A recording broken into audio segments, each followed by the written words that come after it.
皆さん、こんにちは。今日は腹八分目について興味深いお話をします。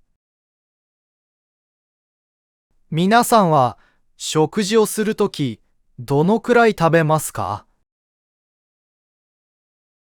お腹がいっぱいになるまで、それとも少し足りないくらいで止めますか？日本には腹八分目という言葉があります。満腹まで食べないで、八分目で止めるという意味です。なぜ日本人はお腹いっぱい食べないのでしょうか？その理由と、この言葉に隠された深い意味を、これからお話しします。この動画を見ると、日本人の健康の秘密がわかります。そして、食事だけではない、人生に役立つ考え方も学べます。1、腹八分目という不思議な言葉。日本語には、腹八分目に医者いらずという言葉があります。お腹の八分目まで食べれば、お医者さんに行かなくていい。つまり、食べ過ぎなければ健康でいられるという意味です。でも八分目とはどのくらいでしょうか？これは数字で測るものではありません。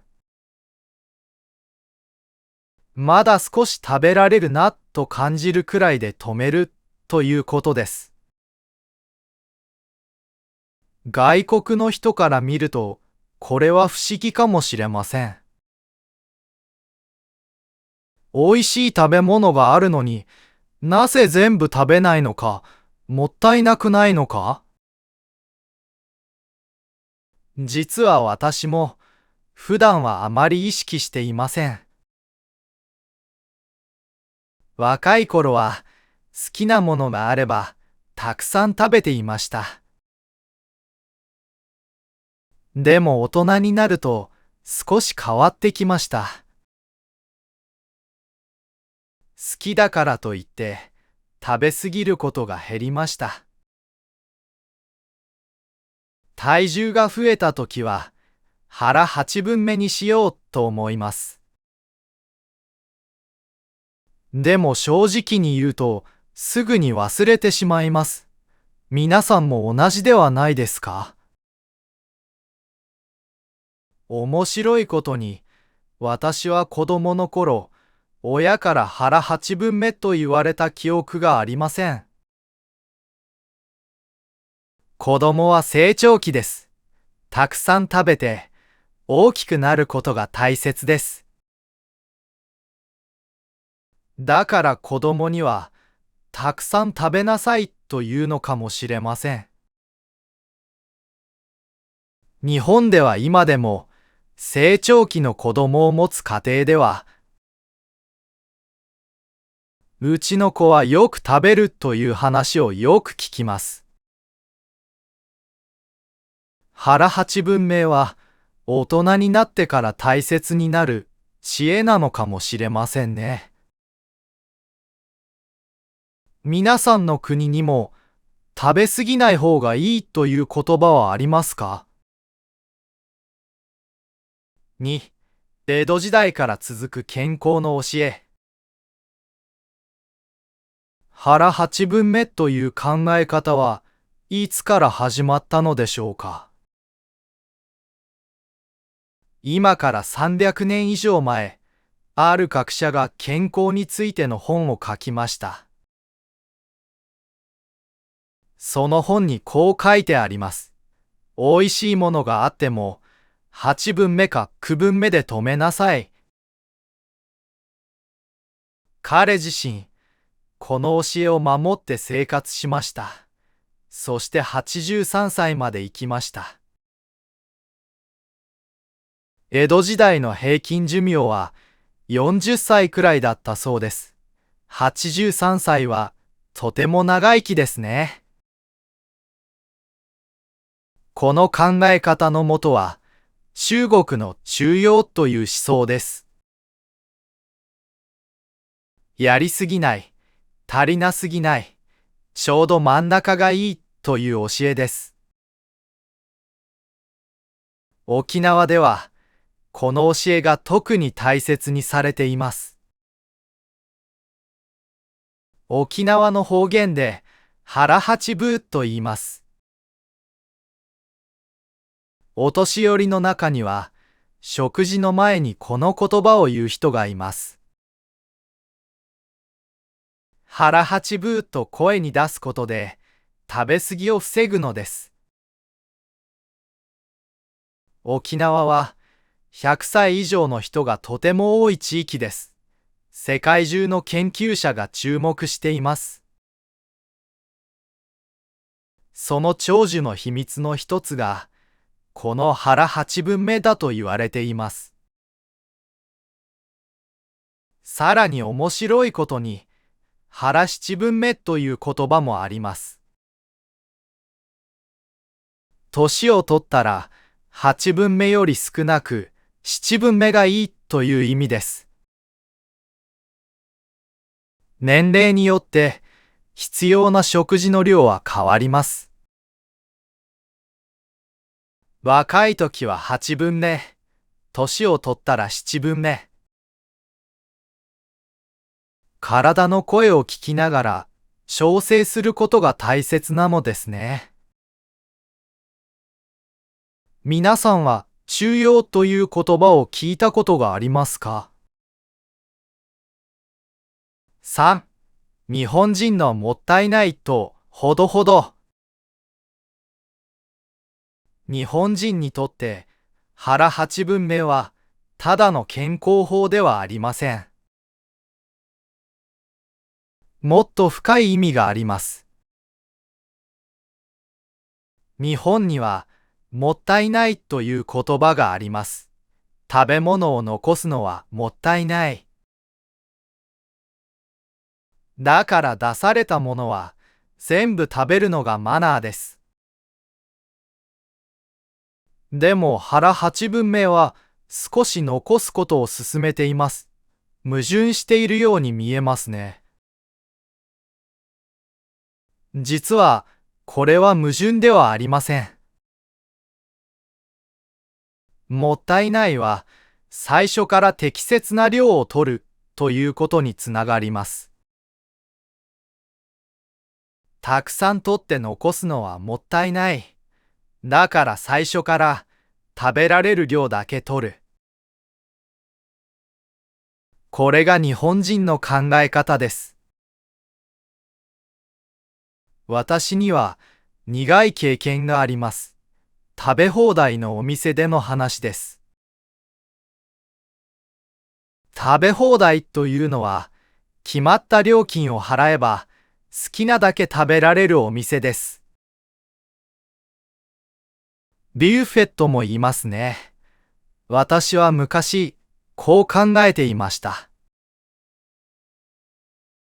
お金を払ったのだから、たくさん食べないともったいない。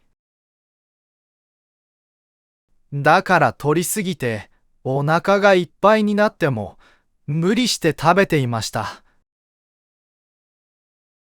結果はどうだったでしょうか。最後の方は、美味しさを全然感じられませんでした。苦しいだけでした。元を取ろうとして逆に損をしていたのです。美味しく味わう楽しみを失っていました。今は考え方を変えました。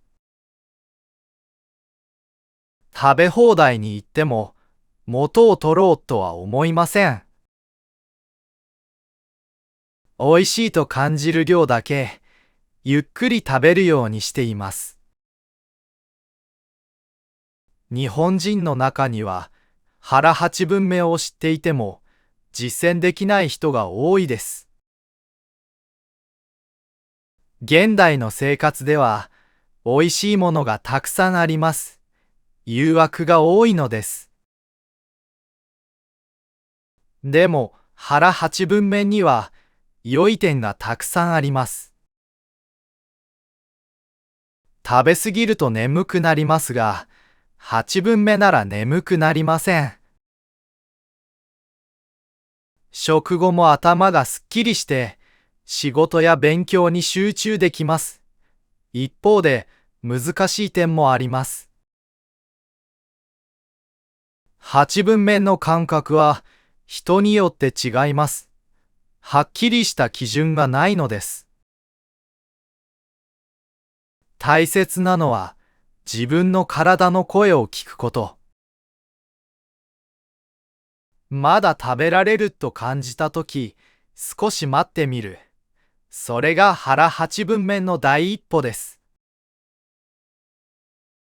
皆さんは食べ放題のお店で食べ過ぎた経験はありますか？ 4. 世界のほどほど文化との比較。腹8分目は日本だけの考え方でしょうか？実は世界中に似た考え方があります。私がアメリカに行ったとき、驚いたことがあります。レストランで出てくる料理の量です。日本の2倍くらいに見えました。日本では出された料理は残さず食べます。でもアメリカでは残った料理を持ち帰る文化があります。ドギーバッグと呼ばれる箱に入れて家に持って帰るのです。面白いことに中国では違うマナーがあると聞いたことがあります。料理を全部食べてしまうと量が足りなかったという意味になる。だから少し残すのが礼儀だと。同じアジアでも国によって違うのですね。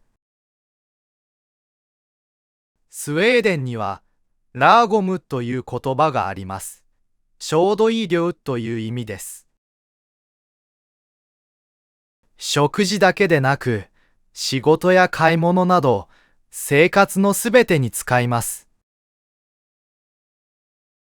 古代ギリシャにもソフロシュネという考え方がありました。節制や収容という意味です。何事もやりすぎてはいけないという教えです。イスラム教の教えにも似た考え方があります。胃の3分の1を食べ物に、3分の1を飲み物に、3分の1は空けておきなさい。という言葉があるそうです。つまり、ほどほどにするという考え方は、日本だけのものではありません。世界中の人々が同じことに気づいていたのです。では、日本の腹八分目の特徴は何でしょうか？それは、この言葉が広く知られていて、日常的に使われていることです。沖縄の腹八分のように、食事の前に声に出して言う。こうした習慣は、他の国ではあまり見られません。腹八分目は、ただの言葉ではなく、実践するための道具なのです。皆さんの国には、ほどほどを表す言葉がありますか？ 5. 食事を超えた腹八分目の知恵。最近、腹八分目が世界中で注目されています。アメリカの研究者たちが、ブルーゾーンという研究をしました。ブルーゾーンというのは、100歳以上の人が多く住む地域のことです。沖縄はその一つです。研究者たちは沖縄の人が長生きする理由を調べました。その答えの一つが腹八分目でした。この研究はテレビ番組や本で紹介されました。今では世界中の人が腹八分という言葉を知っています。科学的な研究でも食べ過ぎないことの効果が確認されています。適度に食事を控えると体の中の細胞が元気になる。老化を遅らせる効果がある。そんな研究結果が出ています。でも私は腹八分目は食事だけの話ではないと思っています。何事もほどほどが一番。これは人生全体に当てはまります。例えば、語学学習を考えてみてください。新しい言語を学ぶのは楽しいですね。楽しいから、最初は何時間も勉強したくなります。でも私は思います。最初から頑張りすぎない方がいい。ちょっと物足りないなというくらいで止める。例えば、1日15分だけ、もっと勉強したいと思っても、そこで止めます。その気持ちを明日に残すのです。なぜでしょうか？もっとやりたいという気持ちが、次の日のモチベーションになるからです。うさぎと仮面の話を知っていますか？速いうさぎと遅い亀が競争します。うさぎは最初に全力で走りますが、途中で疲れて寝てしまいます。亀はゆっくり、でも休まず歩き続けます。最後に勝つのは亀です。語学学習も同じです。最初に頑張りすぎると続けられなくなります。腹八分目の気持ちで少しずつ続けるのが大切です。仕事でも同じことが言えます。働きすぎると体を壊します。ほどほどに働いて長く続ける方がいいのです。腹八分目という言葉は食事から生まれました。でもその知恵は人生のいろいろな場面で使えます。今日は腹八分目についてお話ししました。腹八分目は満腹まで食べないで八分目で止めるという意味です。